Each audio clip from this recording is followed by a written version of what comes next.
मैं मोबिन अंसारी अंसारी क्लासेस से आज 12th क्लास के लिए इतिहास का चैप्टर नंबर 4 जिसका नाम है विचारक, विश्वास और इमारतें, आज इस टॉपिक पे वीडियो बनाने जा रहा हूँ। और पहला क्वेश्चन है बौद्ध धर्म। और बौद्ध धर्म में सबसे पहले हमें जानना है कि गौतम बुद्ध के जीवन के विषय में उल्लेख कीजिए। तो पहला क्वेश्चन है कि गौतम बुद्ध के विषय में उल्लेख कीजिए या गौतम बुद्ध के विषय में आप क्या जानते हैं। हमें जो इसमें पढ़ना है, एक तो गौतम बुद्ध के बारे में, उनकी शिक्षाओं के बारे में, इसके साथ साथ त्रिपिटक के बारे में, फिर गौतम बुद्ध के मरने के बाद बौद्ध धर्म कितने संप्रदाय में बढ़ गया ये पढ़ना है। और एक क्वेश्चन और आता है कि गौतम बुद्ध के जीते जी और उनके मरने के बाद भी बौद्ध धर्म बहुत तेज़ी से फैला, क्यों? तो ये सारे टॉपिक बौद्ध धर्म से हैं। तो सबसे पहले हमें शुरू करना है कि गौतम बुद्ध कौन थे, उनके जीवन के बारे में। तो सबसे पहला पॉइंट कि गौतम बुद्ध का जन्म 563 ईसा पूर्व 563 ईसा पूर्व में कहाँ हुआ था? तो जन्म स्थान है लुम्बिनी। जन्म स्थान क्या है? ठीक है, लुम्बिनी। तो जन्म कब हुआ? 563 ईसा पूर्व में। कहाँ हुआ? लुम्बिनी में। इनके माता पिता का नाम, तो इनके पिता का नाम राजा शुद्धोधन, ठीक, राजा शुद्धोधन। और इनकी माता का नाम महामाया या माया देवी, महामाया या माया देवी। तो गौतम बुद्ध का जन्म कब हुआ? 563 ईसा पूर्व। कहाँ हुआ? लुम्बिनी में। इनके पिता का नाम राजा शुद्धोधन, माता का नाम महामाया या माया देवी। तो इनके बारे में कहा जाता है कि जब गौतम बुद्ध का जन्म हुआ तो जन्म के 7वें दिन इनकी माता का देहांत हो गया। जन्म के, ये हमें कहानी सुनना है, ये सब लिखना नहीं कि जानना जरूरी है जीवन परिचय के बारे में, कि गौतम बुद्ध के जन्म के 7वें दिन इनकी माता का देहांत हो गया। और राजा शुद्धोधन एक ज्योतिषी को बुलाए। अब ज्योतिषी का नाम मैं लिख दे रहा हूँ, उसे उतना आपको जाना नहीं, ये जीएस में है, ठीक है। कौंडिन्य, ये ज्योतिषी थे जिन्होंने ही भविष्यवाणी की थी, ज्योतिषी की थी कि ये बालक, हाँ एक चीज़ इम्पॉर्टेंट है कि अगर जब आप 12वीं के बाद जब एग्ज़ाम दोगे CUT का कॉलेज के लिए, तो वहाँ पर ये वीडियो फिर से इम्पॉर्टेंट हो जाएगी, क्योंकि वहाँ पे ये क्वेश्चन पूछे जाते हैं कि जन्म कब हुआ, ज्योतिष की मतलब किसने भविष्यवाणी की, माता का नाम, पिता का नाम, पालन पोषण। तो इसलिए आपको इस वीडियो को बहुत अच्छे से देखना है। इसके दो फ़ायदे हैं, एक तो आप 12th क्लास के लिए और प्लस कॉलेज के एंट्रेंस के लिए। तो मैं बता रहा था कि गौतम बुद्ध के जन्म के 7वें दिन इनकी माता का देहांत हो गया। इनके पिता ने एक भविष्यवक्ता को या भविष्यवाणी करने वाले को बुलाया जिसका नाम कौंडिन्य था। इन्होंने ये भविष्यवाणी की कि ये बालक बड़ा होकर के या तो चक्रवर्ती सम्राट बनेगा, या तो क्या बनेगा? चक्रवर्ती सम्राट, या फिर एक महान सन्यासी बनेगा। तो इस बात को लेकर के राजा शुद्धोधन काफ़ी चिंतित हुए। उनको लगा कि मेरा एक ही बेटा अगर सन्यासी बन जाएगा तो ये राजपाट, ये वंश परंपरा कौन चलाएगा। तब इन्होंने मात्र 16 वर्ष की उम्र में, मात्र 16 वर्ष की उम्र में गौतम बुद्ध का विवाह किया। इनकी पत्नी का नाम यशोधरा था। इनकी पत्नी का नाम क्या था? यशोधरा। तो 16 वर्ष की आयु में इनका विवाह हुआ और इनका एक पुत्र हुआ। इनके पुत्र का नाम राहुल था, पुत्र का नाम राहुल था। और इसमें एक क्वेश्चन इंपॉर्टेंट है कि गौतम बुद्ध किस वंश के थे? तो गौतम बुद्ध के वंश का नाम शाक्य वंश था। कौन सा वंश था? शाक्य वंश। इसलिए गौतम बुद्ध को शाक्य मुनि भी कहते हैं। गौतम बुद्ध को क्या कहते हैं? शाक्य मुनि। ये क्वेश्चन जीएस में आया हुआ है कि शाक्य मुनि किसे कहा जाता है? तो गौतम बुद्ध को। अब कहा जाता है कि एक दिन अचानक गौतम बुद्ध ने अपने पिता से कहा कि मैं शहर घूमना चाहता हूँ। तो जब शहर घूमने की बात कही तो इनके पिताजी काफ़ी चिंतित हो गए।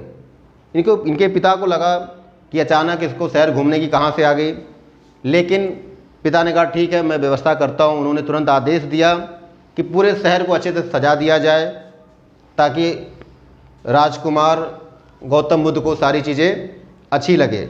अब यहीं पे एक चीज़ और जानना है कि गौतम बुद्ध का वास्तविक नाम, मतलब बचपन का कहो या वास्तविक नाम क्या था। तो गौतम बुद्ध का वास्तविक नाम सिद्धार्थ था। क्या था? गौतम बुद्ध का वास्तविक नाम सिद्धार्थ था। अब हमें जानना है कि गौतम बुद्ध जब शहर घूमने के लिए निकले तो उनके द्वारा कौन कौन से दृश्य देखे गए। तो यहाँ भी क्वेश्चन आता है कि गौतम बुद्ध द्वारा देखे गए 4 दृश्यों के बारे में उल्लेख कीजिए। तो अब हमें पढ़ना है कि गौतम बुद्ध द्वारा देखे गए दृश्य कौन कौन से थे।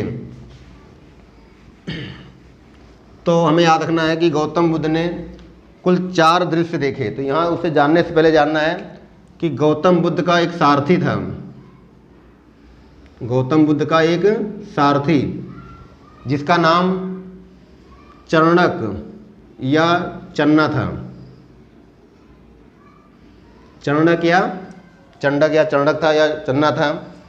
और गौतम बुद्ध का एक प्रिय घोड़ा था, प्रिय घोड़ा जिसका नाम कंथक था। क्या था? कंथक। अब गौतम बुद्ध अपने सारथी के साथ शहर घूमने के लिए निकले। अब जब शहर घूमने के लिए निकले तो इन्होंने सबसे पहला जो दृश्य देखा तो एक वृद्ध व्यक्ति को देखा। ठीक। दूसरा जो दृश्य देखा तो एक बीमार व्यक्ति को देखा। किसको देखा?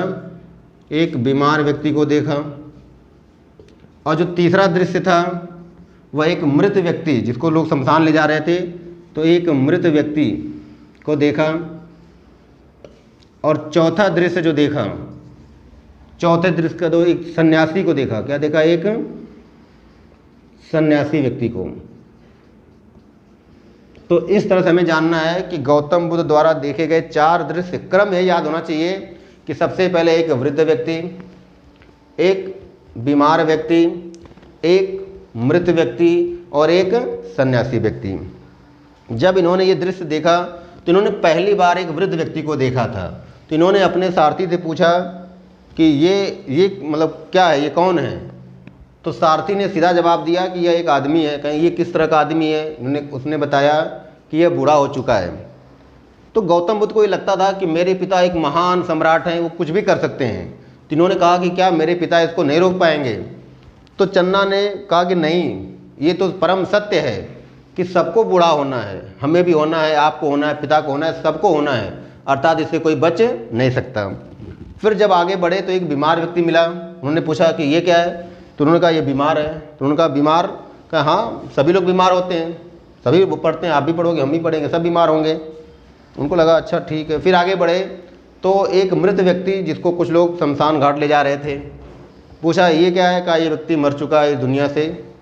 तो उनका मतलब कहा कि ये व्यक्ति मृत हो चुका और सबको मरना है, एक दिन हम सबको इस दुनिया को छोड़कर जाना है। जब कुछ और आगे बढ़े तो एक सन्यासी व्यक्ति, उन्होंने पूछा ये कैसा व्यक्ति है? इन्होंने कहा ये सन्यासी है, इसको देश दुनिया से कोई मतलब नहीं होता है, ये अपने में मस्त होता है। तो गौतम बुद्ध ने जब ये दृश्य देखा तो उनकी आत्मा अंदर से काफ़ी दुखी हुई। उनको लगा कि मैं इस धरती पर किस लिए आया हूँ। तब उन्होंने वापस घर को आए और उन्होंने रात भर उन्होंने चिंतन मनन किया। उनको लगा कि हमें इस सत्य या ये जो ज्ञान है, रहस्य है, इसको ढूंढना चाहिए कि ये मैं किस लिए आया हूँ, ये दुख क्या है, ये मृत्यु क्या है, ये सब। तब इन्होंने 29 वर्ष की अवस्था में घर को त्याग दिया। 29 वर्ष की अवस्था में घर त्याग दिया। और बौद्ध धर्म में घर त्याग की घटना को महाभिनिष्क्रमण कहा जाता है। महाभिनिष्क्रमण। तो आपसे प्रश्न आ सकता है कि महाभिनिष्क्रमण क्या है? तो महाभिनिष्क्रमण उस बौद्ध धर्म में उस घटना को कहा जाता है जब गौतम बुद्ध ने घर को छोड़ा था। तो घर को कितनी वर्ष की अवस्था में छोड़ा? 29 वर्ष की अवस्था में। अब तो घर छोड़ने से पहले की जो रात थी गौतम बुद्ध बड़े कश्मकश में थे। वो जब एक बार अपनी पत्नी को देखते, एक बार बच्चे को देखते, उनका मन अजीब सा बेचैन था कि घर छोड़ें न छोड़ें, इस तरह से दुविधा में थे। कहा जाता है कि पूरी रात निकलने वाली थी और वो न तो घर छोड़ पा रहे हैं न बाहर जा रहे हैं।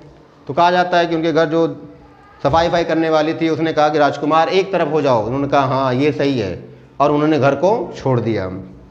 अब जब घर को छोड़ा तो वो ज्ञान की खोज में निकले, और ज्ञान की खोज में सबसे पहले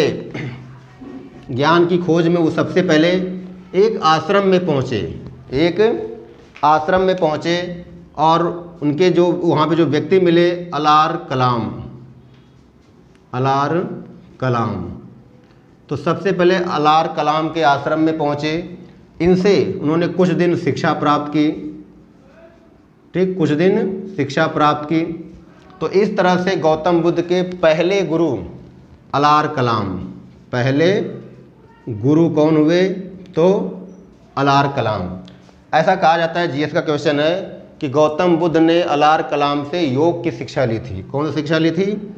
योग, अर्थात योग करना उन्होंने यहीं से सीखा। तो सीधा क्वेश्चन आ सकता है कि गौतम बुद्ध के पहले गुरु कौन थे? अलार कलाम। फिर गौतम बुद्ध यहाँ से आगे बढ़े तो एक दूसरे आश्रम में गए जहाँ के आचार्य थे रुद्रक रामपुत्र।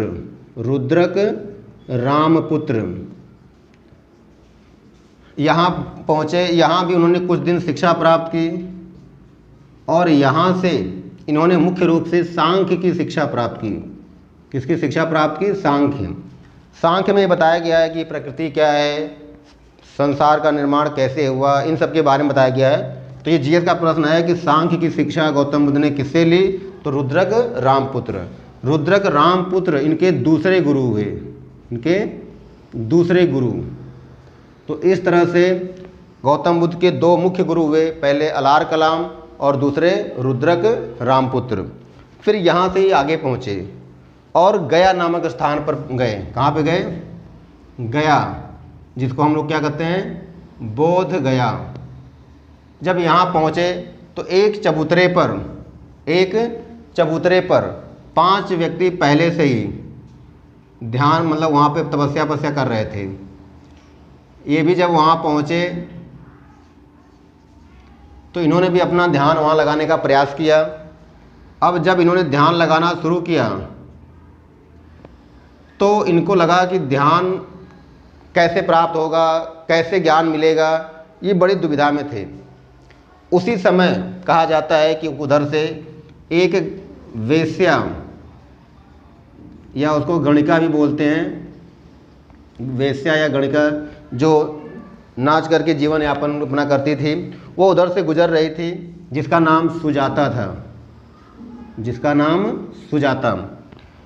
तो उस सुजाता ने अपने जो ढोलक बजाने वाले से कहा कि ढोलक में जो तार लगी होती है, उसमें जो रिंग होती है, मुनरी, उन्होंने कहा कि उसको इतना टाइट मत कर दो कि वो टूट जाए, और इतना ढीला मत कर दो कि बेसुरा हो जाए।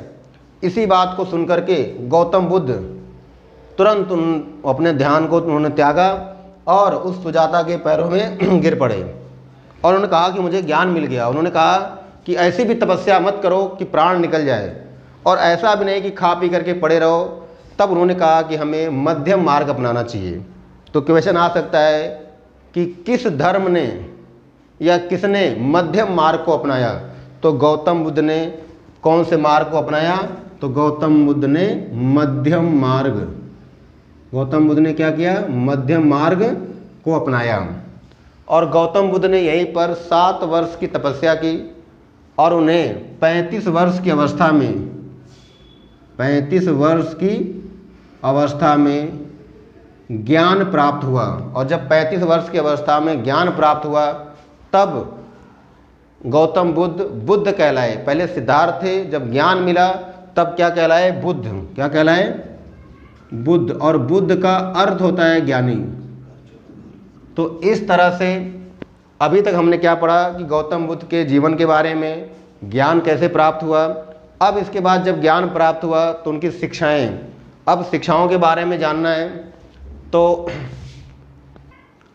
तो इस तरह से हमने इनके जीवन के बारे में और इन्होंने ज्ञान कैसे प्राप्त किया, ये हो गया। अब जो नेक्स्ट क्वेश्चन पार्ट है उसमें है कि गौतम बुद्ध की शिक्षाएं क्या थी, वो उस पर अलग से क्वेश्चन आता है। तो इससे पहले हम थोड़ा सा इसी में जान लें एक पॉइंट कि 80 वर्ष की अवस्था में, कितने वर्ष की अवस्था में, 80 वर्ष की अवस्था में 483 ईसा पूर्व में, 483 ईसा पूर्व में कुशीनगर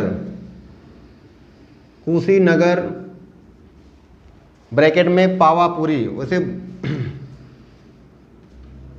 ज़्यादातर किताबों में केवल कुशीनगर मिलता है कि इनकी मृत्यु 483 ईसा पूर्व में 80 वर्ष की अवस्था में कुशीनगर हुई। कहीं कहीं पावापुरी मिलता है, तो हमें दोनों याद रखना है। अगर दोनों आ जाए तो हमें कुशीनगर। अब कुछ बच्चों के मन में होगा कि जन्म तो हो रहा है 563 ईसा पूर्व में और मृत्यु हो रही है 483 में, ये क्या, ये तो कुछ समझ में नहीं आएगा। तो ईसा पूर्व हमेशा पीछे चलता है।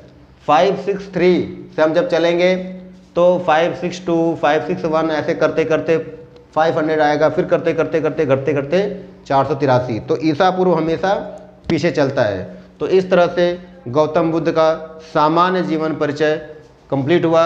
अब जो नेक्स्ट पार्ट हम जो भी बनाएंगे उसमें गौतम बुद्ध की शिक्षाओं का विस्तार से उल्लेख होगा, और कई बार क्वेश्चन केवल शिक्षाओं पे आया है, तो इसको हम आगे पढ़ेंगे। और एक बात जानना है कि यदि अगर ये वीडियो आपको पसंद आ रही है तो लाइक करें, शेयर करें, सब्सक्राइब करें, ज़्यादा से ज़्यादा सब्सक्राइब करें ताकि हम और अच्छा प्रयास करें। और अगर आप लोगों का कोई सुझाव हो तो कमेंट में वो सुझाव भी दें ताकि हम उसको और अच्छा करने की कोशिश करें। धन्यवाद।